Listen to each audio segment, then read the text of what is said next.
Hello दोस्तों, welcome to my YouTube channel electronics वजल। दोस्तों, आज मैं इस वीडियो में बात करने वाला हूं कि ओपन की बफर सर्किट कैसे काम करती है, निगेटिव फीडबैक क्या होता है और क्लोज लूप गेन कॉन्फ़िगरेशन क्या होता है। इन सारे टर्मिनोलॉजी को हम कवर करने वाले हैं और हम देखेंगे कि बफर सर्किट डिज़ाइन कैसे करते हैं और बफर सर्किट की हमें नीड क्यों है, और इसका हम प्रैक्टिकल सिमुलेशन करके भी देखेंगे कि बफर सर्किट काम कैसे करती है। सबसे सिंपल सर्किट होती है ओपन की बफर सर्किट। इसके बारे में हम पहले डिटेल में एनालिसिस करेंगे। उसके आगे आने वाले वीडियोज़ में हम बहुत सारे इन्वर्टिंग नॉन इन्वर्टिंग सर्किट लेके आएंगे, तो उसके बारे में हम डिटेल में बात करेंगे। इसके पिछले वाले वीडियो में मैंने आपको ओपन लूप कॉन्फ़िगरेशन आप ओपन का मैंने डिटेल में एनालिसिस किया है, ठीक है।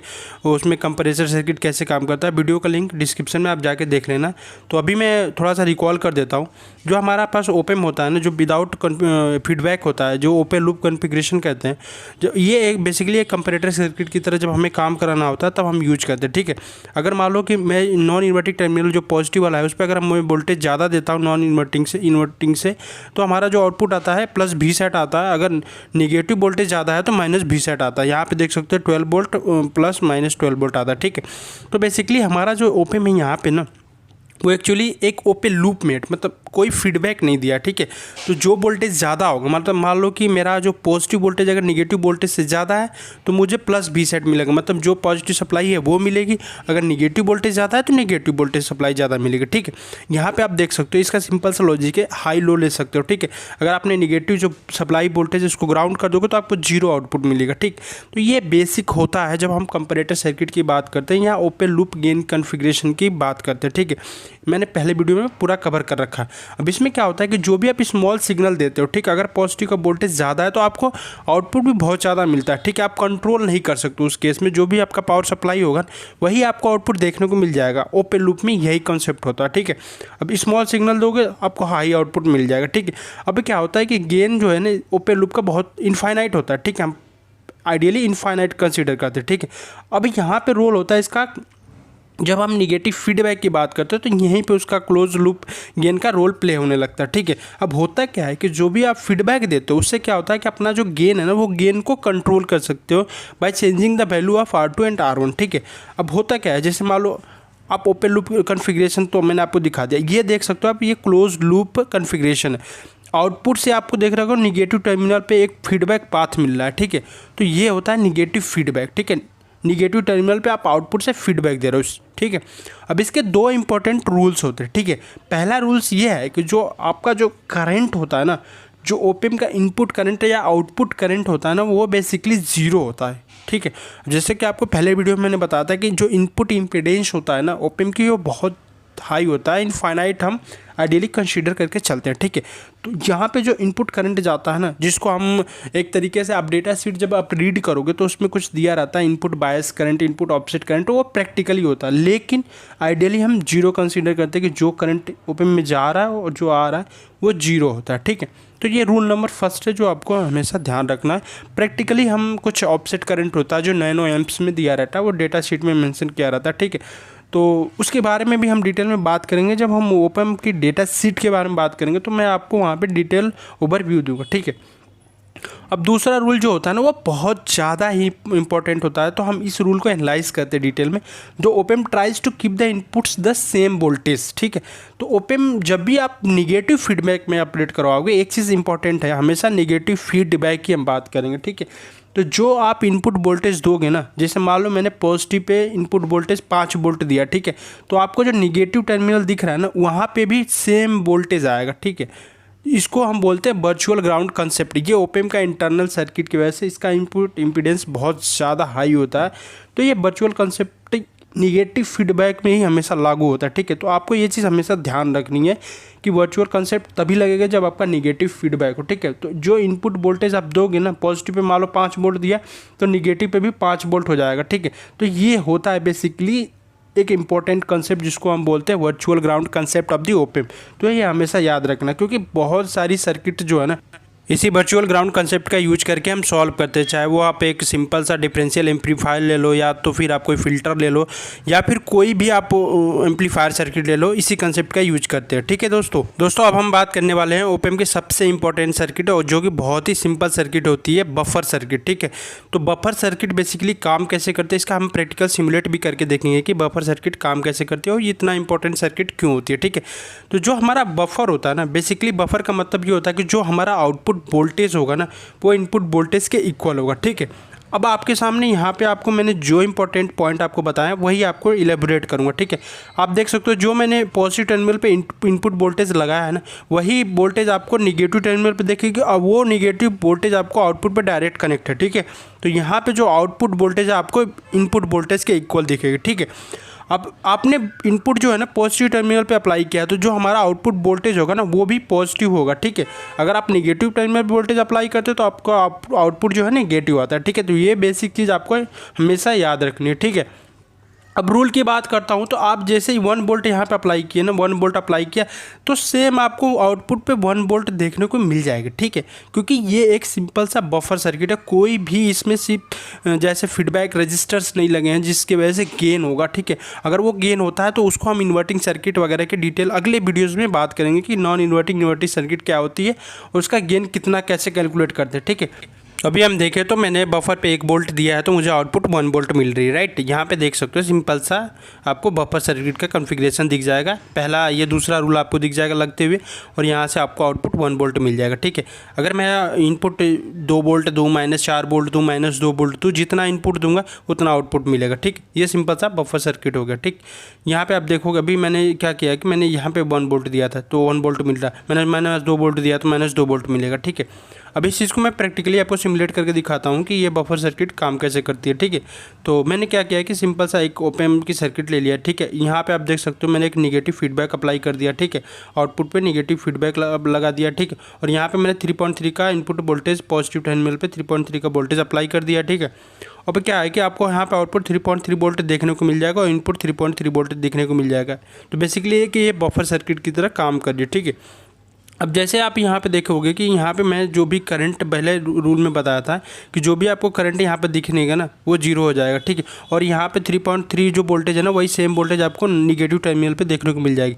अब वोल्टेज चेंज करोगे आपको आउटपुट चेंज, जितना चेंज करोगे उतना चेंज आपको आउटपुट पर देखने को मिलेगा। ठीक है, और सेम वोल्टेज आपको इनपुट टर्मिनल पर देखने को मिलेगा। यही होता है बेसिकली वर्चुअल ग्राउंड कंसेप्ट, जो कि दूसरा रूल आपको मैंने बताया था। ठीक है, तो सेम वोल्टेज रहता है इनपुट्स का। ये ओप एम्प हमेशा ट्राई करता है कि दोनों इनपुट जो है सेम हो जब हम बात करते हैं निगेटिव फीडबैक के बारे में। ठीक है, और यहाँ पे करंट आपको दिख जाएगा, पहले रूल बताया था 0 एम्पियर आपको दिख जाएगा कि करंट कोई भी फ्लोज नहीं होता है ओप एम्प के इनसाइड। ठीक है, कुछ ऑफसेट करंट होते हैं जिनको हम इनपुट बायस करंट कहते हैं या इनपुट ऑफसेट करंट कहते हैं, उसके बारे में हम आगे आने वाले वीडियोज़ में देखेंगे। ठीक है, अब बेसिकली इसका यूज़ हम तब करते हैं जैसे मान लो कोई सेंसर वगैरह मैंने लगाया इनपुट पर। ठीक है, अभी क्या होता है कि जो हमारा फिल्टर वगैरह होता है, ठीक है, फिल्टर हो गया, सेंसर्स हो गया, उनके केस में हम ओप एम्प सर्किट का यूज करते हैं, क्योंकि जो हमारे सेंसर्स वगैरह होते हैं ना कोई भी करंट डिलीवर नहीं करते। ठीक है, जो भी वोल्टेज होता है, ठीक है, वोल्टेज फॉर्म में जो भी सिग्नल होता है, ठीक है, उसमें कोई करंट नहीं होता है, तो उस केस में हम ओप एम्प का यूज़ करते हैं। ठीक है, और इसका जो करंट है वो 0 होता है, तो इसकी वजह से इसका इनपुट इम्पीडेंस जो होता है ना बहुत हाई होता है,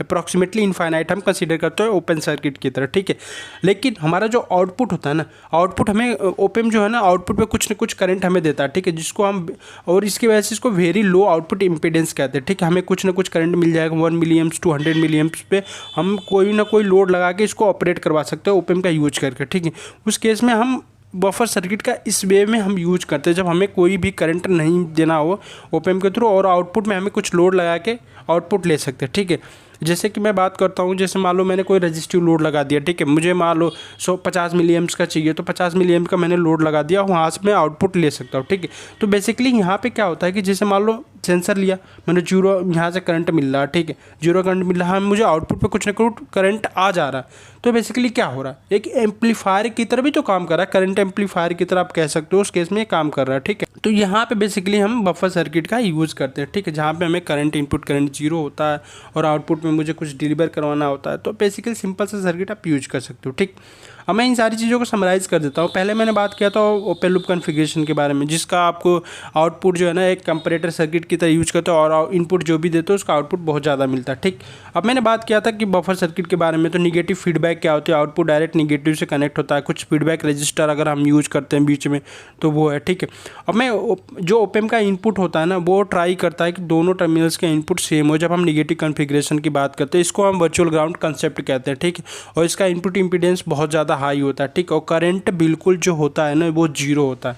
ठीक है, और इसका इनपुट इंपीडेंस बहुत ज़्यादा हाई होता है और इसका आउटपुट इंपीडेंस जो है ना बहुत कम होता है। ठीक, अब मैं बात करता हूँ कि हमें बफर सर्किट की ज़रूरत कब होती है, when we need buffer circuit. ठीक है, तो buffer is basically high impedance device that accept voltage input and output the same voltage as output. ठीक है, हाई इनपुट इम्पीडेंस होता है और लो आउटपुट इम्पीडेंस होता है। ठीक है, तो बेसिकली जो भी हम सोर्स से वोल्टेज अप्लाई करते हैं, ठीक है, तो वहाँ पे क्या होता है कि जो हमारा वोल्टेज होता है ना बेसिकली करंट इनटू रेजिस्टेंस की वैल्यू होता है। ठीक है, तो वोल्टेज जो भी हम सप्लाई पे लगाएंगे, अगर हमारा इनपुट इम्पीडेंस बहुत ज़्यादा हाई होगा तो सारा का सारा वोल्टेज ड्रॉप हमें वहाँ पे देखने को मिल जाएगा। ठीक है, और करंट जीरो फ्लो करेगी। ठीक, तो उसको इसमें क्या होता है कि जैसे मैं एक सिंपल सी सर्किट लेता हूँ। ठीक है, मैं आपको समझाने के लिए एक सिंपल सी सर्किट लेता हूँ। ठीक है, एक मैं रजिस्टिव लोड लेता हूँ। ठीक है, और इसका हाई एक इम्पीडेंस रजिस्टर लेता हूँ। ठीक है, अब यहाँ पे जो हाई इम्पीडेंस रजिस्टर है क्या है ना कि जो भी हमारा वोल्टेज होगा ना वो सारा का सारा वोल्टेज मैक्सिमम वोल्टेज ड्रॉप जो होगा वो हाई इम्पीडेंस सर्किट में होगा, लोड के अक्रॉस जो वोल्टेज कम ड्रॉप होगा। ठीक है,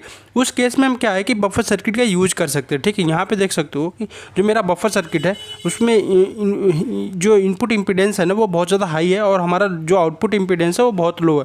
तो हम क्या करते हैं कि आउटपुट पर लोड लगा दो। ठीक, और आपको सेम सर्किट देखने को मिल जाएगी, सेम सर्किट आपको देखने को मिल जाएगा। अब मैं एक एग्जांपल लेता हूँ। ठीक है, और प्रैक्टिकली वहाँ पे एनालिसिस करके दिखाता हूँ कि वो चीज़ काम करेगी या नहीं करेगी। एक सर्किट डिजाइन करता हूँ, आपका परसेप्शन देखना है कि वहाँ पे आप कितना सोच सकते हो कि ये कैसे क्यों काम नहीं कर रही है। ठीक है दोस्तों, तो मैं क्या करता हूँ कि एक सिंपल सर्किट लेता हूँ और चलिए मैं वहाँ पे एनालिसिस करके दिखाता हूँ कि कैसे काम करता है। ठीक है, तो यहाँ पे देख सकते हो कि मैंने एक 10 वोल्ट की सप्लाई ले रखी है और यहाँ पे 10 किलो ओम का एक एक्चुअली एक डिवाइडर सर्किट है और यहाँ पे एक 100 ओम का रजिस्टर मैंने लगा रखा। ठीक है, तो हमें लोड को ना 5 वोल्ट चाहिए ताकि हमारा लोड जो है ना ऑन हो सके। ठीक है, टर्न ऑन के लिए 5 वोल्ट चाहिए। ठीक है, अब यहाँ पे 10 वोल्ट की जो मैंने 10 किलो ओम की जो मैंने रजिस्टर लगा रखे एक्चुअली डिवाइडर बना के 5 वोल्ट ये 5 वोल्ट का आपको आउटपुट अक्रॉस ईच रजिस्टर आपको देखने को मिलेगा। ठीक है, लेकिन जो 100 ओम के अक्रॉस जो 5 वोल्ट आपको यहाँ पे दिख रहा है वो बेसिकली 5 वोल्ट नहीं होगा। अब ये सोचने वाली बात है कि 5 वोल्ट क्यों नहीं होगा। ठीक है, बेसिकली क्या है कि यहाँ पे ना 2 ड्राइवर सर्किट यूज हो रही हैं। ठीक है, यहाँ पे आपको जो 98 मिली वोल्ट आपको वोल्टेज देखने को मिलेगा। जब मैं आपको प्रैक्टिकली भी करके दिखाऊंगा फार्मूला लगा के तो आपको समझ में आएगा। ठीक है, तो क्या हो रहा है कि यहाँ पे एक तो ये वोल्टेज डिवाइडर सर्किट होगी। ठीक है, और जो दूसरी वोल्टेज डिवाइडर सर्किट आपको देख रही है वो 10 किलो ओम और 100 ओम के बीच में देख रही है। ठीक है, तो बेसिकली क्या हो रहा है कि जो हम वोल्टेज डिवाइडर फार्मूला लगाते हैं ना, जैसे मान लो इन दोनों के बीच में मुझे वोल्टेज डिवाइडर फार्मूला लगाना है, तो जो मेरा वोल्टेज डिवाइडर का फार्मूला आएगा ना वो बेसिकली क्या होगा, V1I/R2 अपन I/R1 प्लस R2। ठीक है, यहाँ से आप वो सिंपल सा फार्मूला, लेकिन ये फार्मूला यहाँ पे यूज़ नहीं होगा। जो एक्चुअल फार्मूला यूज़ होगा वो ये फार्मूला है जो कि आपको कैलकुलेट होके 98 मिली वोल्ट, आप जब इस फार्मूला में सारा वैल्यूज़ रखोगे तो 98 मिली वोल्ट आपको यहाँ पे 100 ओम के अक्रॉस वोल्टेज ड्रॉप देखने को मिलेगा। ठीक है, जो कि बहुत कम है। ये वोल्टेज जो है ना ये इस लोड को ड्राइव नहीं करवा पाएगा, टर्न ऑन नहीं करवा पाएगा। ठीक है, अब इस चीज़ को रिजॉल्व करने के लिए क्या है ना कि मैं एक बफर सर्किट का यूज करूँगा। ठीक है, या तो फिर यहाँ पे कर सकते हो आपकी इसकी जो इम्पीडेंस है ना लोड की वो बहुत ज़्यादा हाई कर दो। ठीक है, तब ये वोल्टेज आपको 5 वोल्ट देखने को मिल जाएगा। ठीक है, लेकिन अब ये सेम चीज़ को मैं रिजॉल्व कर सकता हूँ बाई यूजिंग बफर सर्किट।